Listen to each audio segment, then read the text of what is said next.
사랑의 하나님, 추운 날씨에도 불구하고 우리의 발걸음을 예배의 자리로 인도하여 주심에 감사드립니다. 주님, 우리가 주님을 예배하기 위해 이 자리에 모였습니다. 주님께 기도하기 위해 이 자리에 모였습니다.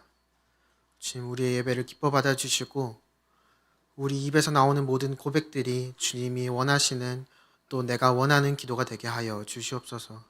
주님, 우리 예배를 기뻐 받아주시옵소서. 예수님의 이름으로 기도드립니다. 네, 오늘 말씀 사무엘상 2장 22절부터 25절 말씀입니다.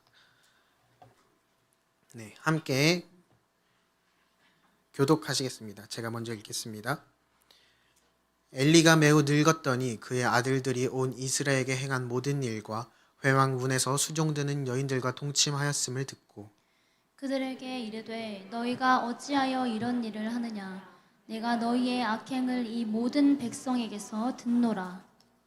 내 아들들아 그리하지 말라. 내게 들리는 소문이 좋지 아니하니라. 너희가 여호와의 백성으로 범죄하게 하는도다. 사람이 사람에게 범죄하면 하나님이 심판하시려니와 만일 사람이 여호와께 범죄하면 누가 그를 위하여 간구하겠느냐 하되 그들이 자기 아버지의 말을 듣지 아니하였으니 이는 여호와께서 그들을 죽이기로 뜻하셨음이라. 아멘. 네, 오늘 날씨가 많이 춥습니다. 그런데도 예배 자리에 나오신 모든 성도님들 환영합니다. 오늘 예배 가운데 주님의 은혜가 임하기를 간절히 소망합니다.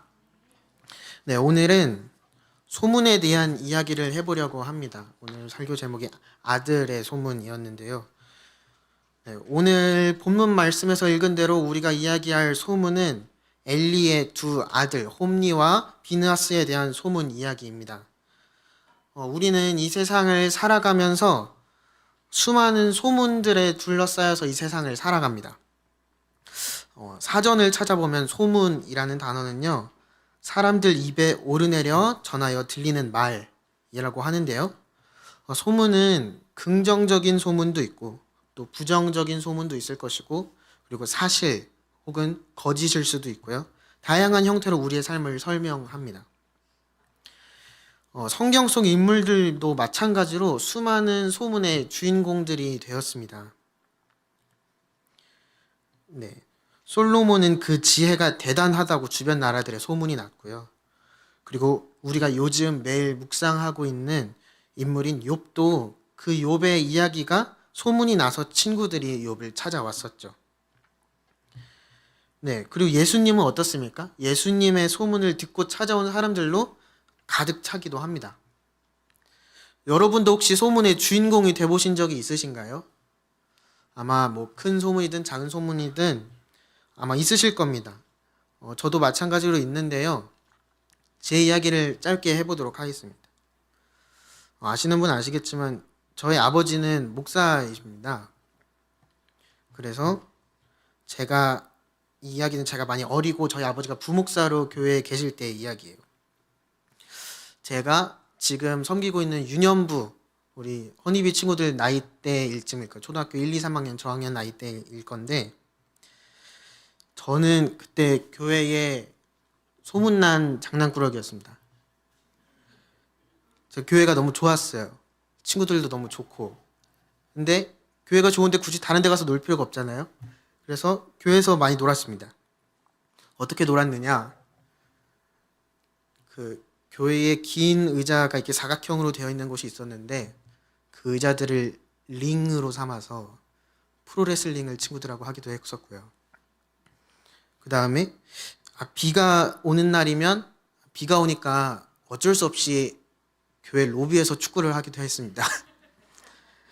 그리고 이건 정말 부끄러운 얘기인데 본당에서도 신을 경건하게 벗어놓고 의자 사이를 뛰어다니며 경주를 하기도 했었어요. 굉장히 장난꾸러기 같은 그런 어린 시절을 보냈습니다. 근데 그렇게 놀다 보면 교회에 소문이 나요. 저 애들 저렇게 둬도 되냐? 소문이 납니다. 근데 억울한 건요. 저는 분명히 혼자서 논 적은 한 번도 없거든요. 그런데 목사의 아들이란 이유로 제 이름으로 소문이 나기 시작합니다. 목사의 아들로 살면 어려운 일이 많지는 않은데 조금 있었어요. 간식이 부족하면 네, 뭐 그런 일들이 있습니다.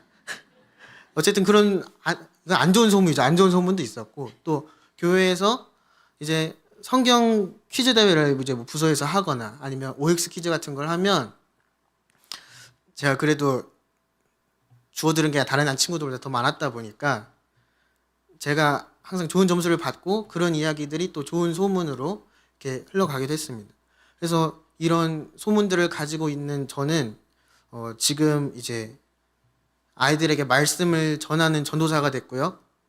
그리고 가끔 이제 어른들 안 보일 때 아이들과 로비에서 뛰어다니는 그런 전도사가 되었습니다. 네. 우리가 읽은 본문의 소문의 주인공이었던 홈리와 비느하스는 이 소문의 주인공들이 어떤 결말을 맞이했나요? 저는 전도사가 되었는데 이들은 블레셋과의 전쟁에서 목숨을 잃게 되는 결말을 맞이하게 됩니다. 오늘은 이들의 소문과 이들의 비극적인 결말이 어떤 문제로 인해서 일어났을까 세 가지로 한번 살펴보기를 원하는데요. 먼저 첫 번째입니다. 네, 여러분이 한번 다 같이 읽어주시면 좋겠는데요. 홈리와 비느하스의 비극의 원인 첫 번째.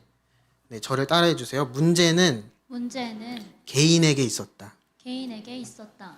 네, 첫 번째 문제는 그들 개인에게 있었습니다. 제가 목사의 아들이었다면 본문에 등장하는 홈리와 비느하스는 제사장의 아들이었습니다. 그것도 그냥 제사장이 아니라 대제사장이자 사사였던 엘리의 두 아들이었습니다. 흔히 이제 목사의 아들을 이제 줄여서 부르는 말로 PK 이제라고 많이 말을 하는데요. 홈리와 비느하스는 그 시대의 PK였던 것이죠. PK 그러니까 목회자 자녀를 두고 이런 말이 있습니다. 교회 오빠거나 망난이거나. 제가 찾아보니까 이런 말도 있더라고요. 잘 되면 소시오패스다. 망하면 사이코패스다. 여러분 저는 어떤 것 같으세요? 웃기만 하고 대답을 안 하시네요. 홈리와 비느하스는 어땠나요? 철저하게 망한 케이스입니다. 네, 성경에서 이들을 뭐라고 표현하는지 함께 보도록 하겠습니다. 사무엘상 2장 12절 현대인의 성경인데요. 네, 다 함께 읽겠습니다. 시작. 엘리의 아들들은 불량배였다. 그들은 여호와를 두렵게 여기지 않았고. 네, 성경에서는 엘리의 아들들을 불량배라는 표현까지 사용해서 이야기를 하고 있습니다. 이 대제사장인 아버지를 두고 있었고 본인들도 제사장이 되었는데 이들이 어떤 불량한 짓을 저질렀느냐. 그들의 신분을 사용해서 죄악을 저질렀는데 하나님께 제사 드릴 제물, 그 고기 중에서 자신의 몫이 아닌 것까지 이렇게 가져가는 죄를 저질렀습니다. 심지어는 제사를 드리기도 전에 제사장의 몫이다라고 하면서 요구하면서 빼앗기도 했어요. 그뿐만이 아닙니다. 그들은 우리가 아까 시작할 때 말씀을 읽은 대로 회막문에서 일하는 여인들과 잠자리를 하기도 했습니다. 도덕적으로 완전히 타락해버린 모습입니다. 엘리는 자식 농사를 완전히 망해버렸습니다. 홈리와 비느하스는 왜 이런 죄를 저질렀을까요? 네, 방금 우리가 2장 12절을 현대인의 성경으로 읽어봤는데요. 이제 개역개정 말씀으로 다시 한번 보겠습니다. 개역개정 말씀에 이렇게 나와 있습니다. 엘리의 아들들은 행실이 나빠 여호와를 알지 못하더라. 그들은 여호와를 알지 못했습니다. 이 같은 말씀이 쉬운 성경에는 이렇게 나와 있습니다. 그들은 여호와를 두려워할 줄 몰랐습니다. 그들은 여호와를 두려워하지 않았던 것이죠. 그들이 제사장임에도 불구하고. 그리고 새 번역에도 같은 구절을 한번 볼 텐데요. 새 번역에는 이렇게 번역이 되어 있습니다. 12절 말씀인데요. 엘리의 아들들은 행실이 나빴다. 그들은 주님을 무시하였다. 라고 나와 있습니다. 그들은 주님을 무시했습니다. 그리고 그 다음 절인 13절에는 이렇게 나와 있어요. 제사장이 백성에게 지켜야 하는 규정이 있었는데 그들은 그것도 무시하였다. 그들이 그 규정을 왜 무시했나요? 하나님을 무시했기 때문입니다. 그들은 하나님을 두려워하지 않았기 때문입니다. 왜 두려워하지 않았나요? 하나님을 알지 못했기 때문이죠. 하나님이 어떤 분인지 그들이 몰랐기 때문입니다. 그렇기 때문에 그런 죄를 저지를 수 있었던 것이죠. 그래서 사무엘상 2장 17절 말씀에 보면 이렇게 이야기하고 있습니다. 여러분이 한번 읽어주시죠. 시작. 이 소년들의 죄가 여호와 앞에 심히 크면 그들이 여호와의 제사를 멸시함이었더라. 성경은 여호와의 제사를 멸시한 그들의 죄가 심히 크다라고 이야기합니다. 네, 이렇게 우리가 방금 읽은 말씀이 2장 12절부터 17절인데요. 여기에 그들이 제사를 멸시하면서 지은 죄들이 이렇게 기록이 되어 있습니다. 그런데 재밌는 건요. 이 죄들이 기록된 바로 앞절과 바로 뒷절, 그러니까 11절과 18절에 다른 사람이 등장한다는 것인데요. 먼저 우리 11절과 12절을 한번 다 같이 읽어보도록 하겠습니다. 읽겠습니다. 시작. 엘가나는 라마의 자기 집으로 돌아가고 그 아이는 제사장 엘리 앞에서 여호와를 섬기니라. 엘리의 아들들은 행실이 나빠 여호와를 알지 못하더라. 아까 우리가 여러 번 읽었던 이 말씀 바로 앞에 어느 아이가 등장합니다. 그리고 그 아이는 여호와를 섬기는 아이였습니다. 그 아이의 이름은 우리가 모두 잘 아는 대로 사무엘입니다. 사무엘은 여호와를 섬겼고 엘리 아들들은 여호와를 알지 못했습니다. 그러면 이 뒤편에도 같은 사람이 등장한다고 했는데요. 이번엔 17절, 18절 또 다 같이 한번 읽어보도록 하겠습니다. 읽겠습니다. 시작. 이 소년들의 죄가 여호와 앞에 심히 크면 그들이 여호와의 제사를 멸시함이었더라. 사무엘은 어렸을 때에 세마포 에봇을 입고 여호와 앞에서 섬겼더라. 네, 이렇게 사무엘상 2장 말씀을 보면 엘리의 아들들의 이야기가 나오다가 갑자기 사무엘 이야기가 나왔다가 또 다시 엘리의 아들들의 이야기가 나왔다가 막 이렇게 왔다 갔다 해요. 왜 그럴까요? 여기도 보면 그들은 여호와의 제사를 멸시하였는데 사무엘은 여호와 앞에서 섬겼습니다. 그런데 여기서 사무엘이 입은 세마포 에봇이라는 옷은 제사장 후보생들이 입었던 옷입니다. 성경은 아주 명확하게 여호와를 섬긴 사무엘과 여호와를 알지 못했던 엘리의 두 아들, 세마포 에봇을 입고 여호와를 섬긴 사무엘과 여호와의 제사를 멸시했던 엘리의 두 아들, 이 둘을 철저하게 대비시키고 있습니다. 여러분, 이 차이로 홈리와 비나스의 죽음, 이 비극을 설명할 수 있습니다. 그리고 심지어 이 차이는 비밀로 붙여져 있던 것들이 아니었습니다. 온 이스라엘 백성들이 알고 있었습니다. 소문이 났던 것이죠. 사무엘상 2장 23절 말씀, 아까 우리가 읽었던 말씀인데요. 다시 한번 읽겠습니다. 시작. 그들이 이르되 너희가 어찌하여 이런 일을 하느냐? 내가 너희의 악행을 이 모든 백성에게서 듣노라. 네, 엘리의 두 아들에 대한 소문의 내용입니다. 그들이 악행을 저지르고 있다는 것을 이스라엘 온 백성들이 알고 있었다는 것이죠. 그런데 26절에는 이제 사무엘의 소문이 나옵니다. 26절 말씀은 제가 한번 읽겠습니다. 아이 사무엘이 점점 자라매 여호와와 사람들에게 은총을 더욱 받더라. 사무엘의 소문은 정반대였습니다. 점점 자랄 때 여호와와 사람들의 은총을 받는 아이로, 청년으로, 소년으로 자라가고 있었죠. 네, 사무엘상 3장 19절과 20절에도 나와 있는데요. 여기도 사무엘의 소문인데 제가 읽겠습니다. 사무엘이 자라매 여호와께서 그와 함께 계셔서 그의 말이 하나도 땅에 떨어지지 않게 하시니 단에서부터 브엘세바까지의 온 이스라엘이 사무엘은 여호와의 선지자로 세우심을 입은 줄을 알았더라. 사무엘이 어떤 사람인지, 누구를 섬기는 사람인지 이 역시 마찬가지로 온 이스라엘 사람들이 알았다는 것이죠. 시간이 흐를수록 홈리와 비느하스의 소문도 점점 커지고 사무엘의 소문도 온 이스라엘이 알고 있었습니다. 그 소문의 방향은 전혀 달랐지만 말이죠. 여러분, 홈리와 비나스의 이 악한 소문을 만든 사람은 누구입니까? 바로 그들 자신이었습니다.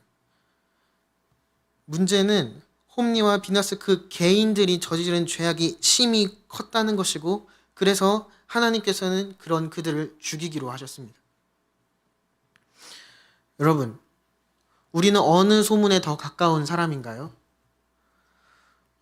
우리가 주께 드리는 예배를 때로는 가볍게 여기고 있지는 않습니까? 하나님을 경외하지 않는 모습을 보일 때가 있지는 않나요?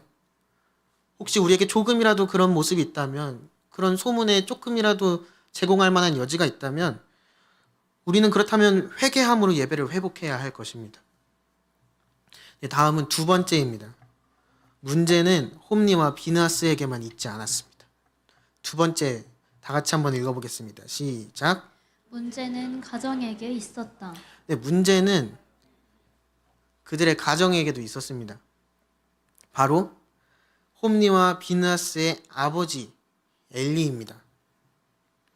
엘리는 아들들의 소문을 듣습니다. 그런데 소문을 듣는 엘리에 대해 이런 설명이 붙는데요. 사무엘상 2장 22절 보면 엘리가 매우 늙었더니 라고 앞에 나와 있습니다. 엘리가 매우 늙었습니다.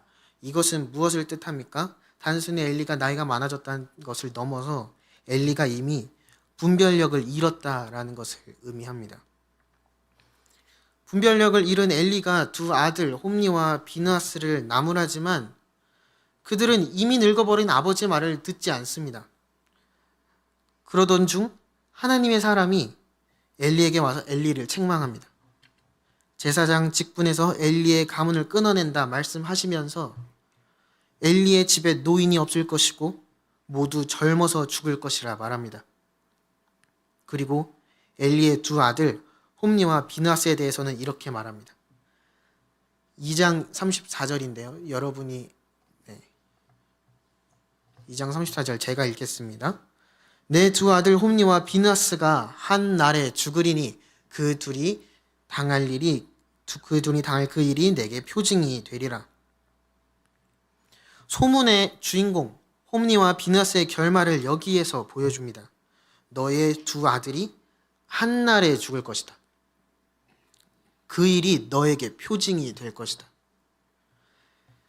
이러한 징벌을 주는 이유를 이야기할 때 이런 말이 나오는데요. 29절에 너희는 어찌하여 내가 처소에서 명령한 내 재물과 예물을 밟으며 내 아들들을 나보다 더 중히 여겨. 내 아들들을 나보다 더 중히 여겼다는 것이죠. 엘리가 그렇게 했다는 것입니다. 하나님보다 홈리와 비나스를 더 사랑했다는 것이죠. 그런데요, 우리가 성경을 읽으면서 본 이 엘리의 모습이 정말 아들을 사랑하는 아버지의 모습인가요? 엘리가 정말 아들들을 하나님보다 더 사랑했나요? 일단 아까 우리가 엘리가 아들들을 나무라는 장면을 다시 한번 보겠습니다. 2장 24절인데요. 제가 읽겠습니다. 내 아들들아 그리하지 말라. 내게 들리는 소문이 좋지 아니하리라. 너희가 여호와의 백성으로 범죄하게 하는도다. 엘리는 온 백성이 다 아는 아들들의 죄악을 어떻게 알게 되었습니까? 들리는 소문을 통해 알게 되었습니다.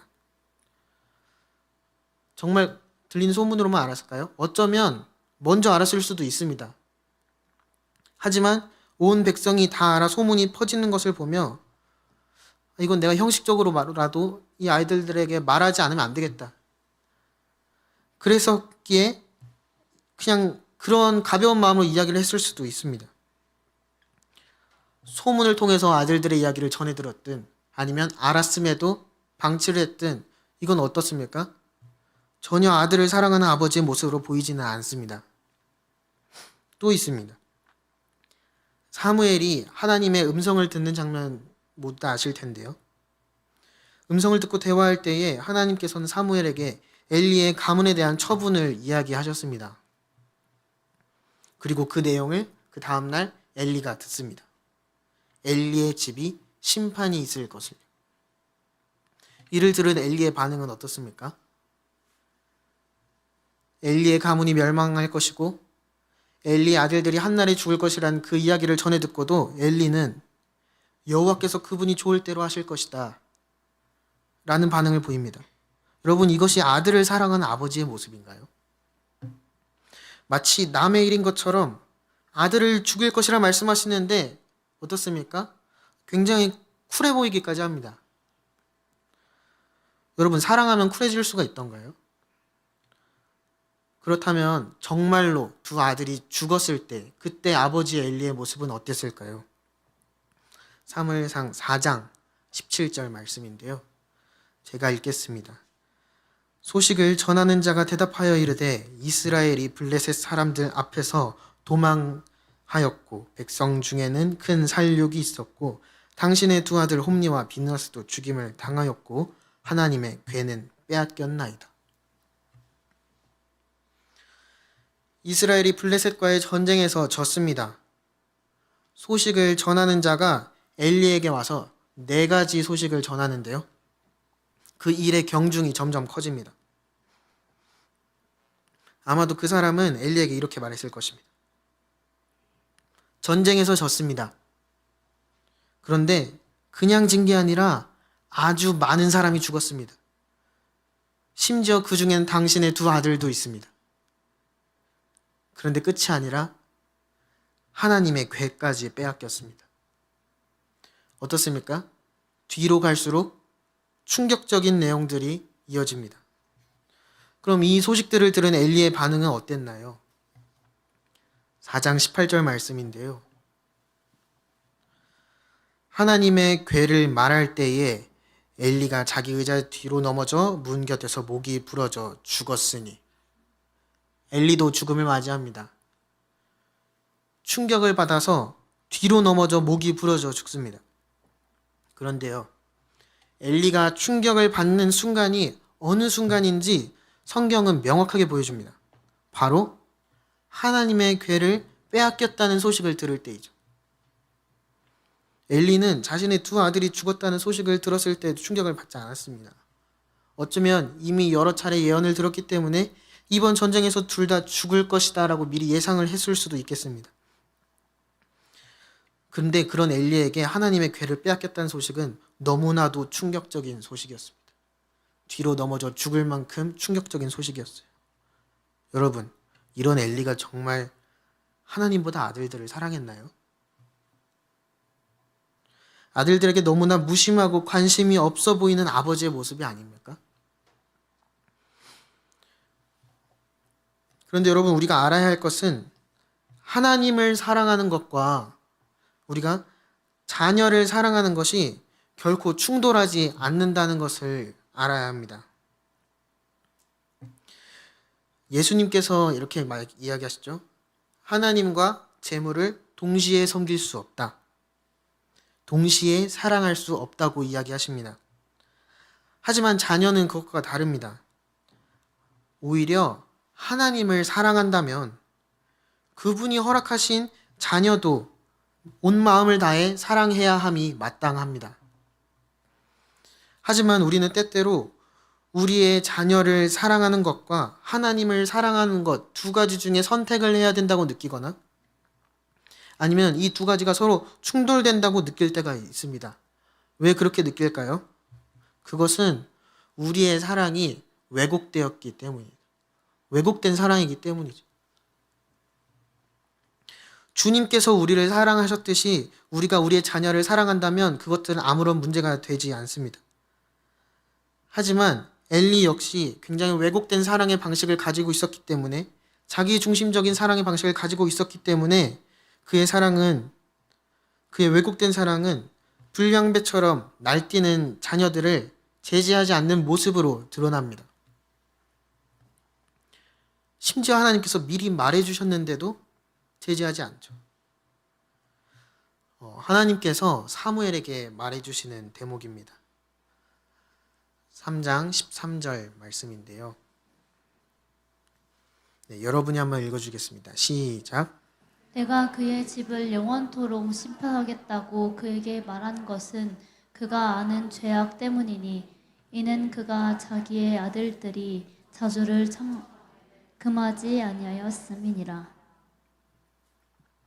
네.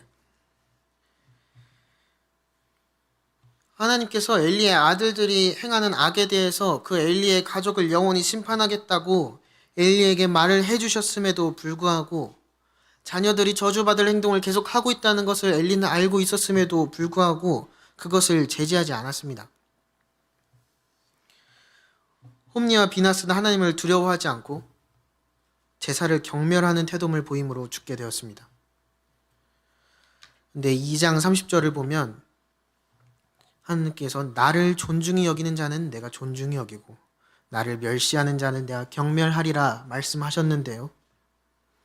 하나님을 존중하지 않고 멸시한 자는 홈니와 비나스 뿐만이 아니었습니다.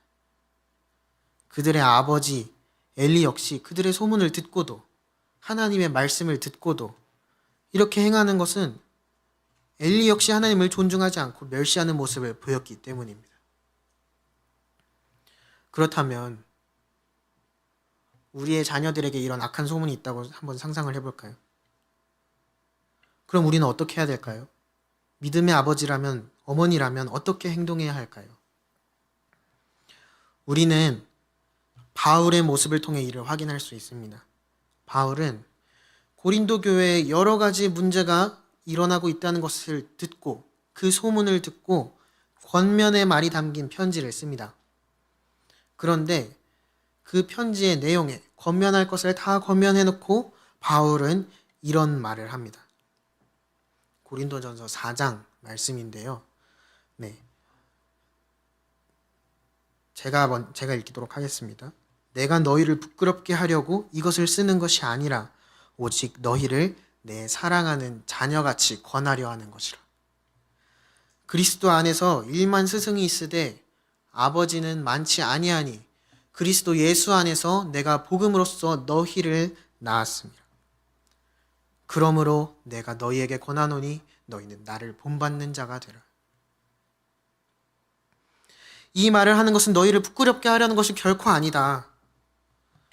너희를 내 사랑하는 자녀와 같이 생각해서 권하는 것이다. 바울은 이렇게 이야기합니다. 내가 너희의 영적 아버지다. 그래서 나는 사랑하는 자녀에게 말하듯이 너에게 이렇게 말한다. 라고 이야기하는 것이죠. 바울은 고린도 교회 신자들을, 성도들을 자신의 자녀같이 사랑했기 때문에 권면합니다. 그리고 이렇게 말하죠. 너희는 나를 본받는 자가 되라. 이 얼마나 놀라운 고백입니까? 엘리가 아들들에게 이렇게 이야기할 수 있었을까요? 나를 본받아라. 할 수 없었을 것입니다. 너희는 나를 본받아라. 사실 저도 우리 유년부 아이들에게 나를 본받아라 라고 자신 있게 말하지는 못할 것 같습니다. 그러기엔 너무 무거운 말인 것 같아요. 왜냐하면 제가 아는 저의 모습이 너무나도 연약하기 때문이죠. 대신 이렇게는 말하고 있습니다. 내가 매일 큐티하듯이 너희도 매일 큐티해라. 내가 매일 기도하듯이 너희도 매일 기도해라. 이렇게 확신을 가지고 이야기할 수 있는 것들에 대해서는 아이들에게 끊임없이 권면하고 있습니다. 조금씩 우리의 아이들을 위해서라도 저는 사랑의 권면의 그 범위를 넓혀갈 것입니다. 저는 아직 결혼도 안 했고 그래서 당연히 자녀도 없지만 우리 아이들을 주님 안에 사랑하는 자녀로 여기기 때문에 그 아이들에게 권면을 하는 것입니다. 바울은 그 다음 절에 이렇게 말하는데요. 17절을 세 번역으로 보겠습니다.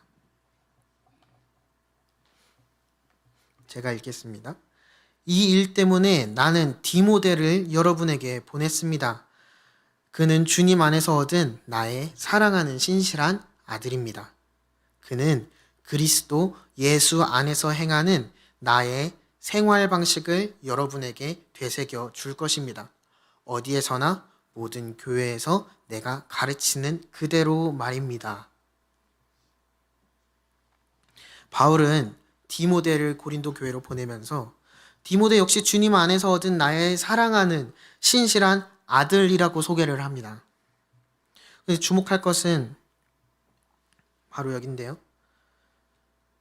디모데가 가서 그리스도 예수 안에서 행하는 나의 생활, 그러니까 바울의 생활이죠. 그리스도 예수 안에서 행하는 바울의 생활을 너희에게 되새겨 줄 것이다 라고 말을 하는데, 그 생활은 어떤 것이냐? 어디에서나 모든 교회에서 내가 가르치는 그대로 라고 말을 하는 것입니다. 바울이 가르치는 그대로 바울은 살았던 것이죠. 그렇기 때문에 바울은 그들에게 사랑의 권면을 할 수 있었고 나를 본받으라라고 이야기할 수 있었던 것입니다. 여러분, 엘리는 죄악을 저지르는 자신의 아들들을 제대로 권면하지 않았습니다. 반면에 바울은 그들이 겪고 있는 문제들, 그들이 잘못 행하고 있는 문제들에 대하여 제대로 하나하나 권면해 주었는데, 그 권면의 내용은 바울이 가르치는 대로, 살고 있는 대로라는 사실입니다. 여러분, 우리의 권면의 내용에는 사랑이 담겨 있어야 힘이 있음을 믿으시기 바랍니다. 또한 우리가 그 권면의 내용대로 살아내야 그 권면에 힘이 있음을 믿으시기 바랍니다. 사랑이 없는 권면, 본으로 보여주지 못하는 권면은 그저 정죄에 지나지 않습니다. 그런 정죄를 할 때 자녀들은 어떻게 여길까요? 홈리와 비나스처럼 그저 꼰대라고 여길 것입니다. 그 말을 듣지 않을 것입니다. 우리의 다음 세대가, 우리의 자녀들이 그리스도 예수 안에서 행하는 삶을 살 수 있도록 우리는 끊임없이 권면하고 그것을 본으로 보여주는 우리가 되기를 소망합니다. 세 번째입니다. 이 문제는 가정에게도 멈추지 않습니다. 세 번째, 다 같이 한번 읽어주십시오. 시작. 문제는 공동체에게 있었다. 이 홈리와 비나스의 문제는 그 아버지 엘리에게서만 멈추지 않습니다. 아까 이야기한 대로 이스라엘은 블레셋과의 전쟁에서 패배합니다. 4장에 이 이야기가 담겨 있는데요. 4장 2절 말씀을 제가 읽겠습니다. 블레셋 사람들이 이스라엘에 대하여 전열을 벌이니라. 그 둘이 싸우다가 이스라엘이 블레셋 사람들 앞에서 패하여 그들에게 전쟁에서 죽임을 당한 군사가 4,000명 가량이다. 이 말씀을 보면 이스라엘이 패했고 블레셋이 승리했는데 이스라엘이 블레셋 사람 앞에서 패했다고 성경은 이야기를 합니다. 이스라엘을 패하게 만든 것이 블레셋이 아니라 더 높은 존재임을 암시하고 있는 것입니다. 그렇기 때문에 블레셋에게 패했다는 게 아니라 블레셋 앞에서 패했다라고 적혀 있는 것이죠. 그리고 이 패배에 대해서 이스라엘의 장로들은 이렇게 반응합니다. 그 다음 절 3절인데요. 백성이 진영으로 돌아오매 이스라엘 장로들이 이르되 여호와께서 어찌하여 우리에게 오늘 블레셋 사람들 앞에 패하게 하셨는고. 패배의 책임을 어떻게 합니까? 하나님께로 돌리는 것이죠. 그런데 이스라엘의 입장에서 이러한 원인 분석은 사실 당연해 보입니다. 왜냐하면 여호와께서 그들을 보호해 주시겠다 약속하셨고 사실 도우실 의사만 있으시면 어떻게든 승리케 하실 분이라는 것을 알고 있었기 때문이죠. 같은 이유로 여호수아가 가나안 정복을 할 때 이스라엘이 아이성 전투에서 패배했을 때도 같은 반응을 보입니다. 하나님, 어찌하여 패하게 하십니까? 어찌하여 우리를 멸망시키려 하십니까? 그런데 이 고백 이후에 엘리 때의 장로들과 여호수아 때의 장로들의 모습이 많이 다른 모습을 보여줍니다. 여호수아 7장 6절 말씀입니다. 여호수아가 옷을 찢고 이스라엘 장로들과 함께 여호와의 궤 앞에서 땅에 엎드려 머리에 티끌을 뒤집어 쓰고 저물도록 있다가, 다음 9절인데요. 가나안 사람과 이 땅의 모든 사람들이 듣고 우리를 둘러싸고 우리 이름을 세상에서 끊으리니 주의 크신 이름을 위하여 어떻게 하시려 하나이까 하니. 어째서 패배하게 하셨습니까?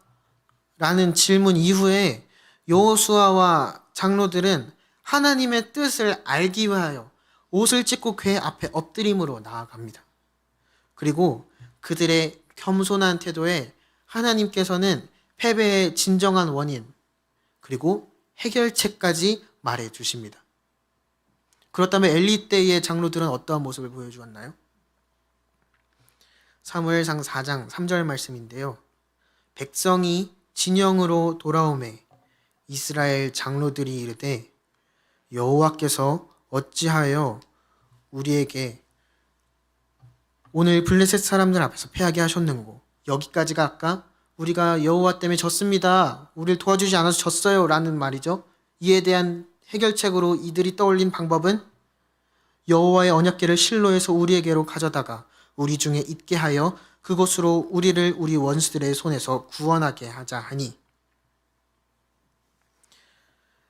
이렇게 하고 이 다음 4절 말씀에서 보면 실로에 사람을 보내서 하나님의 궤를 가지고 옵니다. 그리고 그 궤를 가지고 함께 온 사람은 바로 엘리의 두 아들 홈니와 비느하스였습니다. 이들의 모습에서는 겸손한 모습을 찾아볼 수가 없었습니다. 하나님의 뜻을 묻는 것이 아니라 여호와의 궤를 가지고 오면 이길 수 있을 거야. 그들의 목적에 하나님을 이용하려는 모습만 찾아볼 수 있습니다. 이러한 태도는 무엇입니까? 패배의 원인을 자기 자신들에서 찾을 생각은 전혀 하지 못하고 오롯이 하나님께만 찾는 것입니다. 그렇기 때문에 여호와의 궤와 함께라면 무조건 이길 수 있을 것이라 생각한 것이죠. 그리고 이 언약궤와 함께 온 제사장이 아까 말했듯 홈니와 비느하스였습니다. 여러분, 이런 하나님을 이용하려는 마음에 하나님께서 응답하셨을까요? 하나님께서는 오히려 블레셋을 이용하셔서 그들을 패배하게 하셨습니다. 홈니와 비느하스의 목숨을 거두셨습니다. 여호와의 궤를 빼앗기게 하셨습니다. 여러분, 이것이 여호와의 뜻을 구하지 않은 공동체의 길입니다. 여러분, 우리의 공동체가 하나님의 뜻을 구하며 나아가는 공동체가 되기를 소망합니다. 오늘 말씀에서는 특별히 공동체를 이끌어가는 사람들, 장로들이었죠. 그들의 잘못된 태도가 어떻게 공동체를 멸망의 길로 이끄는지 보았습니다. 여러분, 이 말씀을 읽고 우리가 우리의 공동체를 위해서 해야 할 것은 무엇인가요? 여러분, 아름빛 교회를 위해서 기도해 주십시오. 우리 교회가 끝까지 하나님의 뜻을 구하는 공동체가 되도록 기도해 주시기를 바랍니다. 특별히 이번 주에 사역박람회가 있습니다. 다음 세대를 위해 섬기는 사람들, 그리고 교회를 위해 섬기는 사람들이 소개되는 시간이 될 것입니다. 사랑하는 성도 여러분, 사역박람회에 적극적으로 참여하시면 좋겠습니다. 가셔서 내가 섬길 수 있는 것이 있다면 함께 공동체를 세워나가는 우리가 되기를 원합니다. 그리고 섬기기 어려운 환경에 있는 분들은 그래도 가서 어떻게 하는지 보시고, 우리 교회를 위하여 이 사람들이 이렇게 헌신하는구나, 이렇게 섬기고 있구나 와서 보시고, 그리고 응원해 주시고 섬기는 자들을 위해, 공동체를 위해 함께 기도해 주십시오. 그들이 우리 교회를, 이 공동체를 아름답게 잘 이끌어갈 수 있도록 함께 기도로 동역해 주시는 우리 모든 성도님들이 되기를 간절히 소망합니다. 여러분, 아름빛 교회가 주님 보시기에 언제나 바로 설 수 있도록 함께 해주시길 바랍니다. 그리고 더불어 그보다 더 큰 공동체, 이 나라와 열방을 위해서도 함께 기도해 주십시오. 우리가 신앙생활 계속 해나갈 이곳을 위하여, 그리고 다음 세대가 살아갈 이 땅을 위하여 기도를 놓지 않는 우리가 되기를 소망합니다. 여러분, 말씀을 맺겠습니다. 여러분은 어떤 소문의 주인공이 되시기를 원하십니까? 또 여러분의 자녀들이 어떤 소문의 주인공이 되기를 원하시나요? 이 시간 홈리와 비나스의 소문이 아니라 하나님을 경외한 사무엘과 같은 그리스도의 향기가 묻어나오는 소문의 주인공이 되기를 함께 기도하면 좋겠습니다. 우리의 자녀들 또한 그러한 소문을 낼 수 있도록 우리가 먼저 좋은 양육자가 되게 해달라고 기도하면 좋겠습니다. 그리고 우리가 속한 공동체가 하나님의 뜻을 구하는 공동체, 그리스도를 증거하는 공동체라는 소문의 주인공이 되기를 간절히 소망하는 시간이 되기를 원합니다.